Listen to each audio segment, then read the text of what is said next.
Bismillahirrahmanirrahim. Assalamualaikum warahmatullahi wabarakatuh.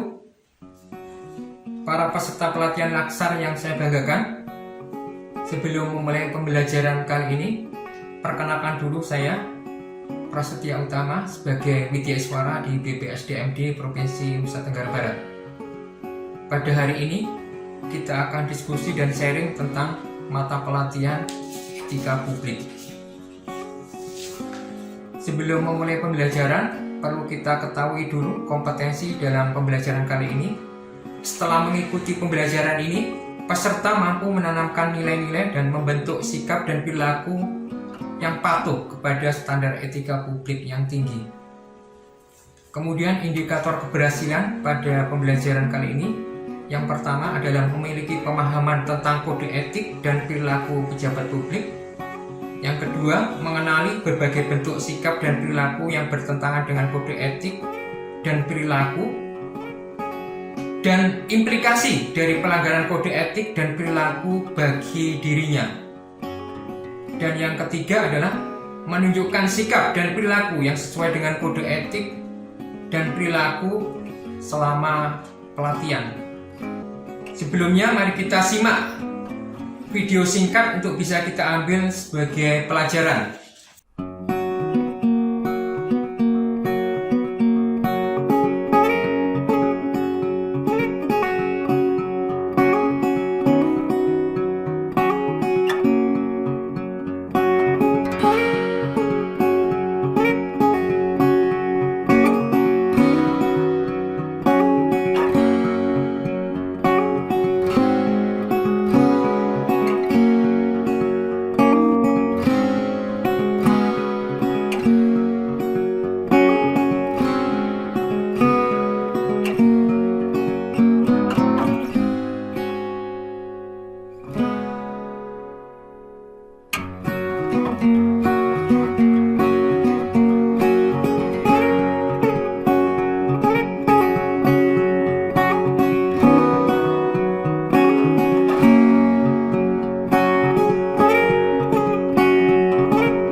Semoga dengan tayangan yang kita lihat bersama-sama tadi bisa memberikan manfaat dan inspirasi. Kalau kita berbicara tentang etika publik, sebetulnya terkait langsung dengan pelayanan publik, terutama kita ya, tentang masalah integritas publik bagi para ASN dalam tanggung jawabnya sebagai pelayanan publik.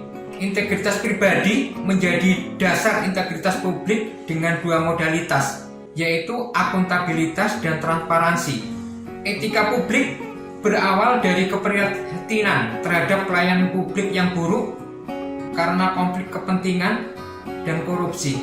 Dan jangan lupa ya, kita sebagai ASN mempunyai 3 fungsi, yaitu yang pertama sebagai pelaksana kebijakan publik, yang kedua sebagai pelayan publik, dan yang ketiga adalah perekat dan pemersatu bangsa. Etika publik adalah refleksi tentang standar atau norma yang menentukan baik atau buruk, benar atau salah, perilaku, tindakan, dan keputusan untuk mengarahkan kebijakan publik dalam rangka menjalankan tanggung jawab pelayanan publik. Kemudian dimensi etika publik itu ada dimensi tujuan ya, terumuskan dalam upaya mencapai kesejahteraan masyarakat, yang berarti tersedianya pelayanan publik yang berkualitas dan relevan.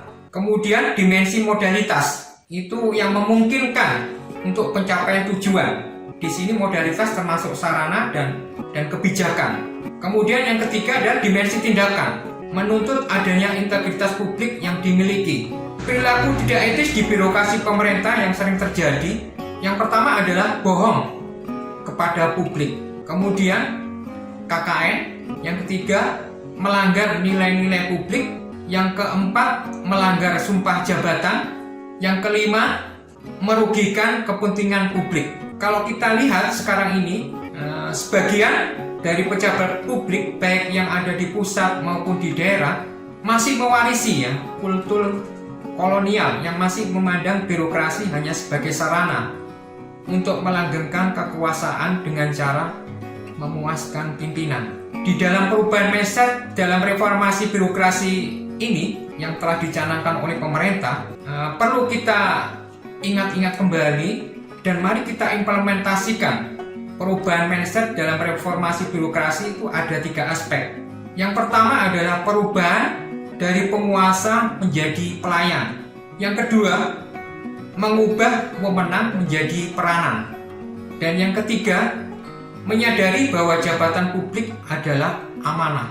Kalau kita berbicara tentang konflik kepentingan, apa sih yang dimaksud dengan konflik kepentingan? Konflik kepentingan adalah situasi di mana seorang penyelenggara negara yang mendapatkan kekuasaan dan kewenangan berdasarkan peraturan perundang-undangan memiliki atau diduga memiliki kepentingan pribadi atas setiap penggunaan wewenang yang dimilikinya, sehingga dapat mempengaruhi kualitas dan kinerja yang seharusnya. Itu definisi atau terminologi dari konflik kepentingan dari KPK. Kalau kita berbicara tentang konflik kepentingan, itu ada 6 jenis ya. Yang pertama adalah memanfaatkan kedudukan dalam jabatan publik untuk transaksi bisnis atau keuntungan sempit lainnya. Yang kedua, berbagai transaksi suap menyuap, biasanya terkait dengan digunakannya jabatan publik secara tidak bertanggung jawab. Yang ketiga, memanfaatkan pengaruh untuk kepentingan karir atau bisnis yang sempit. Dan yang keempat, seringkali terdapat kecenderungan pejabat publik untuk menggunakan fasilitas negara bagi kepentingan pribadi. Dan yang kelima, berbagai informasi rahasia yang semestinya dijaga seringkali dimanfaatkan oleh sebagian pejabat untuk kepentingan pribadi.